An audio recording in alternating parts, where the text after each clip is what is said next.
Political parties के पैसे जुटाने का एक तरीका है जो आजकल चर्चा में है, क्राउड फंडिंग। बिहार का बेगूसराय, कन्हैया कुमार वहां से चुनाव लड़ रहे हैं सीपीआई के टिकट पर। चुनाव लड़ने के लिए पैसे जुटाने की बारी आई तो जनता के बीच गए। ऑनलाइन क्राउड फंडिंग से 28 घंटे में 28 लाख रुपए जुटा लिए। फिर वेबसाइट ही ठप हो गई। कई साइबर हमलों की भी शिकायत की गई।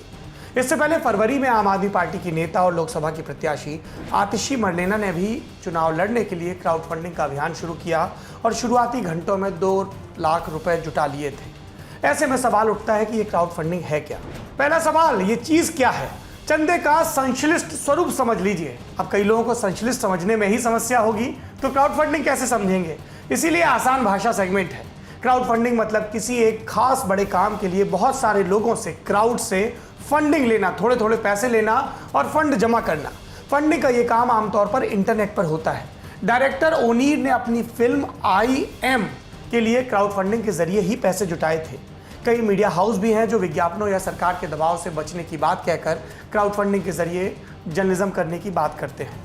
क्राउड फंडिंग के बारे में नेता अलग अलग दावे करते रहते हैं और ये कहते हैं कि चूंकि हम जनता के सरोकारों से जुड़े हैं इसलिए उन्हें जुड़ना चाहिए। कितनी तरह की होती है crowd funding? Investment based crowd funding, इसमें बड़े काम के फायदे में एक हिस्सा मिलता है पैसा लगाने के बदले। दूसरा नंबर है लोन बेस्ड क्राउड फंडिंग का, यानी कई लोग मिलकर पैसे दें लेकिन लोन की तरह, यानी अपना इंटरेस्ट रेट लगाकर बाद में वो पैसा वसूला भी जाएगा। तीसरी होती है डोनेशन बेस्ड क्राउड फंडिंग, ये जो पॉलिटिकल पार्टीज को मिलती है या इन कैंडिडेट्स को मिल रही है। मतलब दे दिया सो दे दिया क्योंकि आपके काज में भरोसा है, जैसा चुनाव के केस में होता है। और चौथी है रिवॉर्ड बेस्ड क्राउड फंडिंग, यानी कई लोगों ने एक उद्देश्य को पूरा करने के लिए पैसे दिए और उसके बदले उन्हें कोई इनाम मिला। ये पैसे इकट्ठा करने का नया तरीका है? नहीं, पहले भी राजनीति में इसका इस्तेमाल हुआ है। चौधरी चरण सिंह, उनकी बायोग्राफी लिखने वाले पॉल ब्रास बताते हैं कि चुनाव के समय वो किसानों की रैली करते और उसमें कहते एक नोट चाहिए, एक वोट चाहिए। तब क्राउड फंडिंग से कई पार्टियां चलती थी। एक जिक्र 1977 के लोकसभा चुनाव का भी मिलता है। उन दिनों जनता पार्टी के अध्यक्ष थे चंद्रशेखर, बलिया के बाबू साहब। जनेश्वर मिश्र के समर्थन में वो इलाहाबाद के कटरा में सभा कर रहे थे। जनेश्वर इलाहाबाद और फूलपुर के इलाके के जाने माने नेता थे और चुनाव लड़ रहे थे। उनकी अपील पर, चंद्रशेखर की अपील पर ऐसे ही क्राउड फंडिंग हुई रैली में आए लोगों से। कितनी? 13 कनस्तर और 9 अंगोछे नोटों और सिक्कों से भर गए। 2,75,000 रुपए इकट्ठे हुए और उसी से जनेश्वर चुनाव लड़े। क्या क्राउड फंडिंग सिर्फ फंड इकट्ठा करने के लिए होती है? जवाब है नहीं। क्राउड फंडिंग के अलावा एक बड़े काम के लिए कई लोगों से जानकारी भी इकट्ठा की जाती है। इसे क्राउड सोर्सिंग कहते हैं। जल्दी एक फिल्म रिलीज हो रही है, द ताशकंद फाइल्स। उसके निर्माता निर्देशक विवेक अग्निहोत्री ने कहा कि मैंने अपनी फिल्म के लिए जो रिसर्च है वो क्राउड सोर्सिंग के जरिए ही की है। हुआ क्या कि 3-4 साल पहले हमारे भी छोटे बच्चे हैं तो बात चल रही थी, तो उनको ये पता ही नहीं था कि 2 अक्टूबर को शास्त्री जी का भी जन्म हुआ था।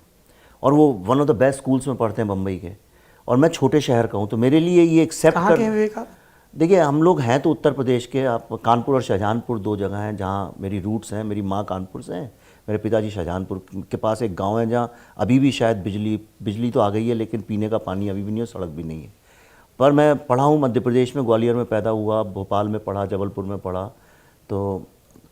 तो मेरे लिए ये बात कैसे, मेरे को तो अभी सबसे बड़ा दुख जीवन का ये कि मेरे बच्चे दिनकर वगैरह तो छोड़िए, प्रेमचंद के बारे में भी नहीं जानते हैं।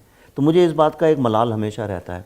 तो मैंने उसी मलाल में ये ट्वीट किया कि today is also Shastri ji is birthday. And बड़े अफसोस की बात है कि हम लोग, उनका ना तो पेपर में ऐड है ना उसके बारे में कोई बात करता है। और वो करके फिर काम में व्यस्त हो गया। मैंने देखा थोड़ी देर बाद लंच टाइम तक इतने सारे लोगों ने लिखना शुरू किया कि आप उनकी डेथ मिस्ट्री पे फिल्म क्यों नहीं बनाते। तो ऐसे चलते फिरते मैंने, एक असिस्टेंट है मेरा जिसको बहुत काम नहीं था, तो मैंने उससे कहा कि वो थोड़ा सा है इस टाइप का रिसर्च टाइप, मैंने उससे कहा कि यार जरा निकालो इसमें कुछ है क्या कहीं कहानी। तो होता क्या है कि घूम फिर के वही 4-5 बातें इंटरनेट पे घूमती रहती हैं। और कई सारे एमिनेंट जर्नलिस्ट ने भी लिखा है इसके ऊपर आर्टिकल्स। ये अनुज की बात नहीं कर रहा हूँ, एमिनेंट जर्नलिस्ट की बात कर रहा हूँ। कुलदीप नैयर, हाँ, और भी 2-4 नाम है। नाम में क्यों घुसते हैं, अब कई लोग हैं भी नहीं इस दुनिया में। तो उन लोगों ने लिखा है, पर बहुत सुपरफिशियल लेवल पे इसके बारे में लिखा है कि यही कि हाँ हो सकता है, ये 4-5 बातें। तो एक पॉइंट आ गया जहाँ जाके मैं फंस गया क्योंकि ये चीज़ों से ज़्यादा मिल नहीं रहा था। मैंने कहा जो इंटरनेट पे इन्फॉर्मेशन अवेलेबल है, जितने साल से चल रही है, अगर उसी पे फिल्म बनाना है तो कोई मकसद नहीं है, मैं क्या बोल रहा हूँ। फिर एक क्लीशे को और क्लीशे बना रहे हैं हम लोग। तो एक दिन मैंने ऐसे ही एक वीडियो रिकॉर्ड करके डाला कि भाई मैं इस विषय पे काम तो कर रहा हूँ और लोगों का भी प्रेशर बन जाता है, धीरे धीरे आपके ऊपर लगता है हाँ बना रहे हैं, अनाउंस तो कर दिया कि बना रहे हैं। तो मैंने कहा कि अगर मैं पहली बार मैं क्राउड सोर्स करना चाहता हूँ रिसर्च। अगर किसी के पास कोई भी इन्फॉर्मेशन है, कोई भी लिंक है, किसी को जानते हैं, कोई वाकया है ये वो, तो आप कृपया करके मुझे भेजिए। जब वो वीडियो डाला मैंने, तो आप यकीन नहीं करेंगे, within no time thousands and thousands of people are wrote to us. हालांकि बहुत उसमें से फालतू की बातें भी लोग लिखते हैं, तो वो सब ठीक है, लेकिन उसके मार्फत मुझे किसी का फ़ोन आया, कहने लगे मैं अर्जन सिंह जो एयर चीफ थे 1965 के, उसमें कि मैं उनका पोता या कुछ इस तरह से रिश्ते से जुड़े थे, उनसे मिल लीजिए। पर जब तक मैं मिलता उन बेचारों का देहांत हो गया। कुलदीप नैयर से मैं इसी तरह से मिला मैं उनसे, वो भी किसी ने वाया करके मेरे को जोड़ दिया। तो ऐसे लिंक्स बनती रही। कुछ लोग जो इस विषय में शोध कर चुके थे, कई लोग पार्लियामेंट में रिसर्च कर चुके थे, जिनको कोई जानता नहीं है। रायपुर में एक सज्जन थे, मैं उनसे मिलने गया, आप यकीन नहीं करेंगे, और उन्होंने मेरे को कई चीज़ें बताई। तो ऐसे करते करते एक नई चीज़ खुली, and then I saw an opening. I said कि इसको अलग तरह से अगर हम एक पर्सपेक्टिव चेंज करें, बजाय सिर्फ इसके कि अच्छा किसने किया था, सिर्फ क्या था, उसके अलावा ये देखें कि ये कोल्ड वॉर के वक्त क्या पॉलिटिक्स इमर्ज हो रही थी और उसमें भारत कहाँ था और भारत की स्थिति क्या थी और किस तरह से हमने देश के साथ कॉम्प्रोमाइज़ किया या नहीं किया। And that's when I said there is a film. उसके बाद फिर इस फिल्म को बनाया गया। क्राउड फंडिंग के और क्या क्या इस्तेमाल हो सकते हैं? ज़रूरी नहीं कि लोगों से सिर्फ पैसा या डेटा ही कलेक्ट किया जाए। स्टैचू ऑफ यूनिटी याद करिए, जब उसके बनने की शुरुआत हुई तो भारतीय जनता पार्टी ने देश भर के किसानों से खेती में इस्तेमाल होने वाला लोहा मंगवाया था। इसके अलावा जिन डायरेक्टर मुनीर की बात हमने की, वो क्राउडसोर्सिंग के जरिए अपनी फिल्मों के लिए एक्टर और म्यूजिशियन भी जुटाते आए हैं। इतिहास में थोड़ा पीछे जाएं तो ऐसी मान्यता मिलती है कि महाराजा अग्रसेन के राज्य में कोई भी नया आदमी बसने आता तो राज्य का हर नागरिक उसे एक ईंट और 1 रुपया देता और इस तरह उसकी गृहस्थी आराम से शुरू हो जाती।